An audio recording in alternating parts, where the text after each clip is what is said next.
This is not a player type of energy, but this is someone here who is definitely gagawin ang lahat-lahat, walang maiiwan, no? Like, lahat-lahat, no, ng options, whether that's impossible, whether that's delikado, whether that's someone here na mahirap, pero willing siyang gawin yon, no, for you. Ganong energy siya with the Knight of Wands energy.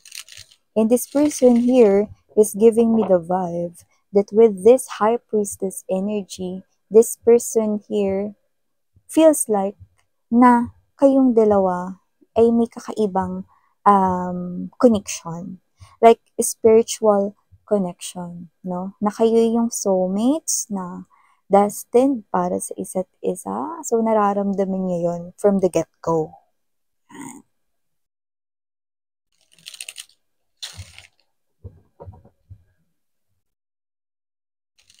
Let us see what do we have here for you guys. Thank you so much, Archangel Michael, together with the angels and guides.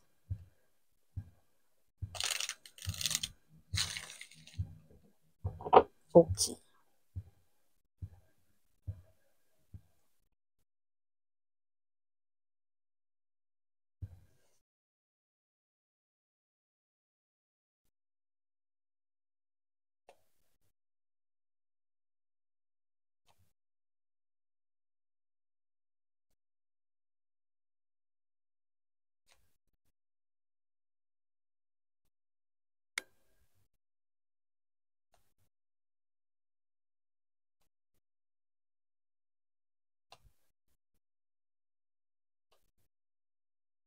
Hmm.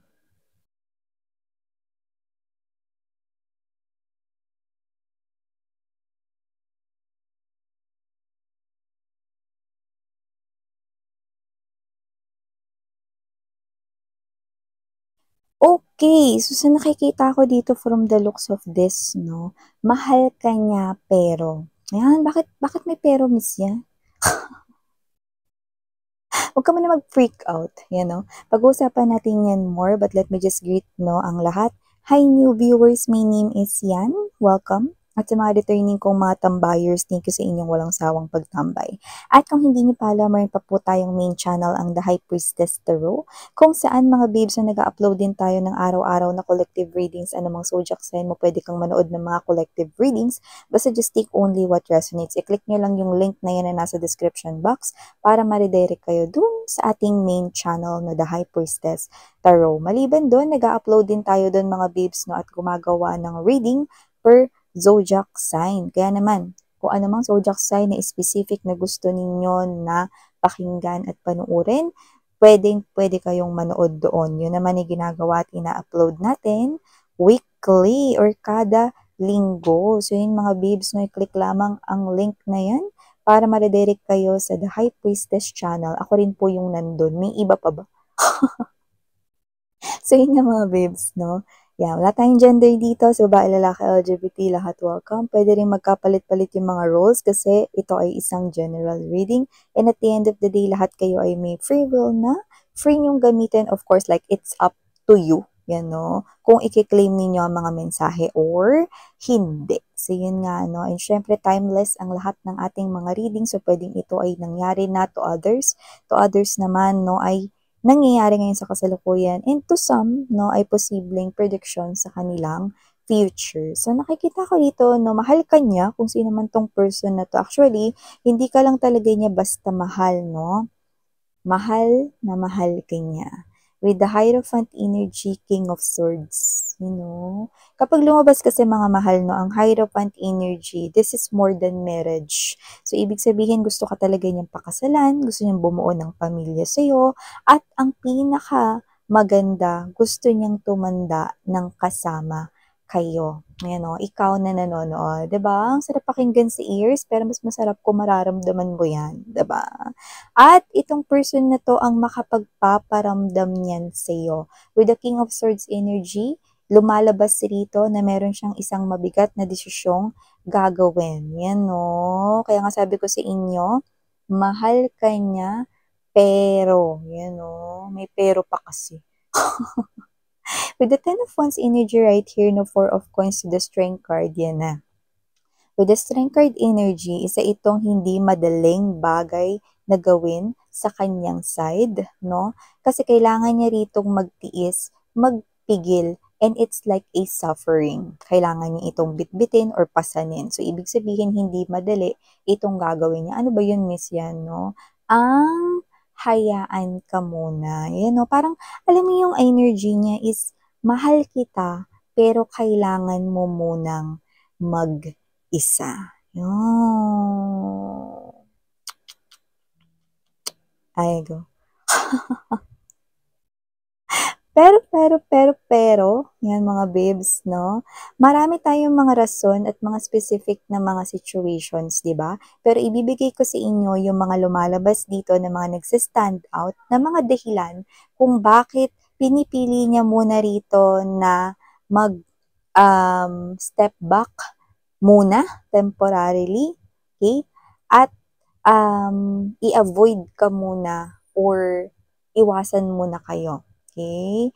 Una, kung ikaw ay nag-aaral pa lang at isa kang estudyante, no? Or masyado ka pang bata. Yan, no? May nakuha rin tayo rito. Maaaring yung age difference ninyo is very evident. So, siguro mas matanda siya sa inyo by age, no? And you are too young. Yan, no? Siyempre, alam niyo naman sa pag-ibig, walang edad.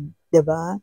Pero you like him or her, and this person here do not just like you, but this person here loves you so, you know.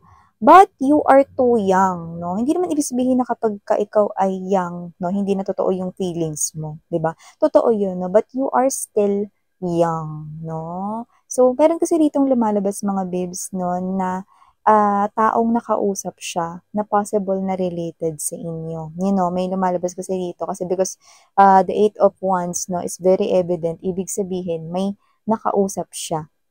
May nag-reach out sa kanya, may naghanap talaga sa kanya at nag-usap sila.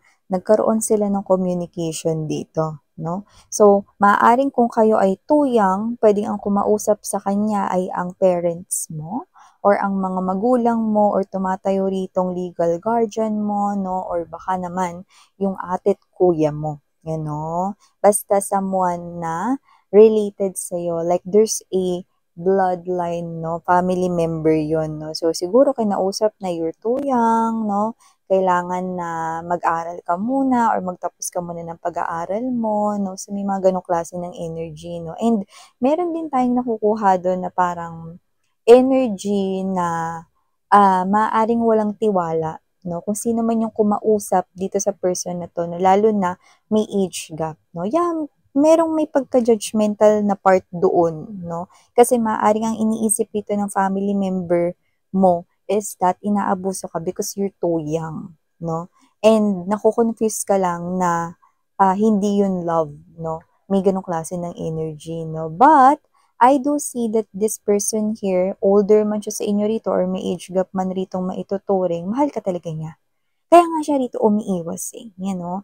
Kailangan mo munang mag-isa, okay? Kasi para makapag-focus ka sa yung studies, no? Or, iniintay niya rito na tumapa ka muna talaga sa age na as in nasa 30 ka na siguro or malapit ka na mag-30, no? Kasi may mga ganun na energies na minsan nagtatrabaho na ako, no? Pero may mga nasa 20s pa lang.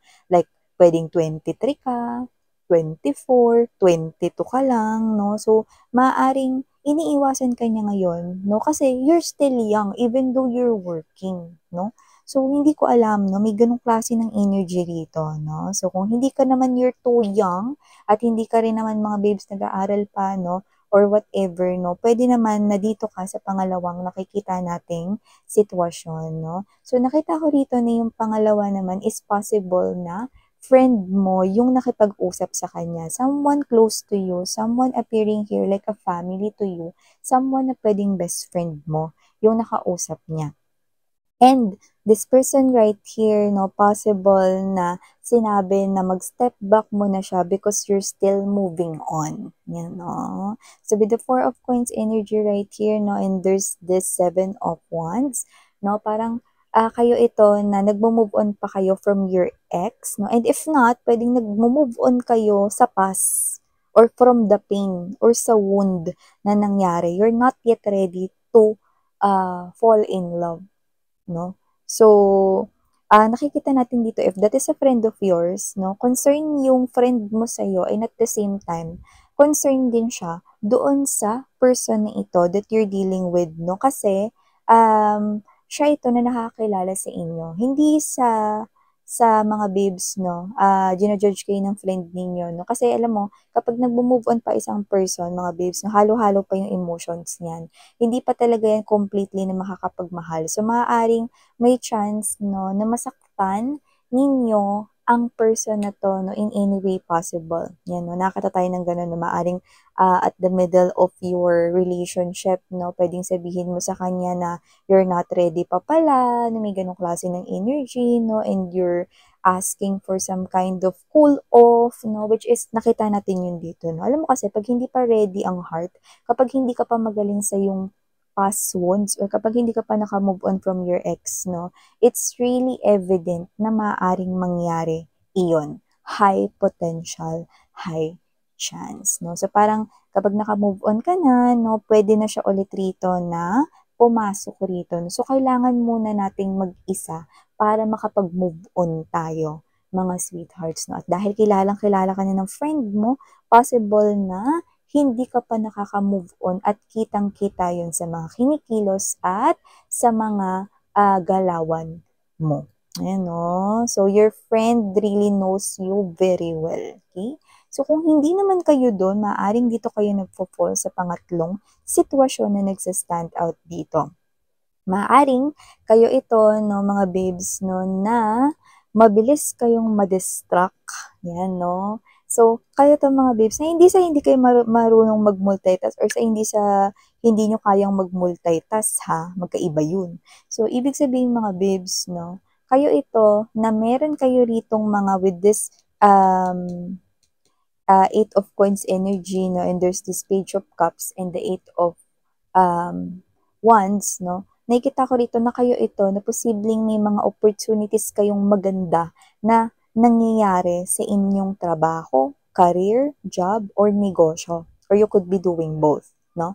And this is you, mabilis ka ma-distract, no? So parang meron ditong someone na possible na nakipag-usap sa kanya, no? Or siya mismo dumistansya sa inyo rito, no? Kasi may mga magagandang opportunities kayo na nangyayari ngayon sa inyong kaperahan. So parang ayaw niya rito na makasagabal at gusto niya mag-focus muna kayo diyan, no? Kasi maaring meron kayong mga nabanggit na meron kayong gustong bilhin someday, meron kayong gustong i-purchase, no? Or meron kayong plano with your money, kaya gusto ninyo makapag-impok ng malaki. So, siya itong mga babes no, na alam niya na mabilis kayong ma-distract, no? At gusto niya mag-focus muna kayo, mag-laser focus muna kayo sa mga opportunities around you, no? So, mahal niya kayo, alin man dyan, no? Ano man yung mga sitwasyon na gusto ninyo rito, no, na naiisip, okay?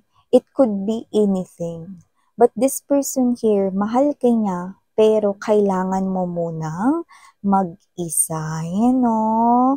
At pagtapos na ang lahat ng yan, no, willing to wait naman siya with this Three of Wands energy, no? Alam mo, this person here loves you so much, no? Na nakikita ka niya rito as someone na hindi niya rin naman pakakawalan, no?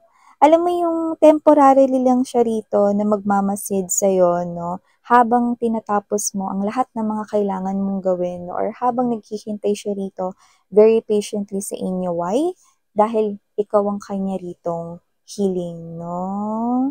Yan, no? Ikaw ang kanya ritong healing, ang kanya ritong wish, no? Kaya willing to wait siya dito, no? Tsaka napag-isipan niya na to long time ago, no? Mahirap man tong desisyon na to, nagsasuffer man ng emotions niya rito, no? Pero, eto yung naiisip niyang pwede niyang magawa rin for you guys, no? So, nakikita ko na magtatagpo kayo ulit at maitutuloy ninyo ang inyong relasyon with the Three of Cups energy. May pagsasamang muli from both souls, no? Kaya nakikita ko rito, no, na mawi-witness mo na talagang mahal ka niya kasi nagawa niyang makapaghintay sa'yo. At hindi lahat ng tao ay kayang maghintay. Ang iba napapagod, ang iba sumusuko. Pero siya naghihintay sa'yo at mahihintay ka talaga niya. Wow!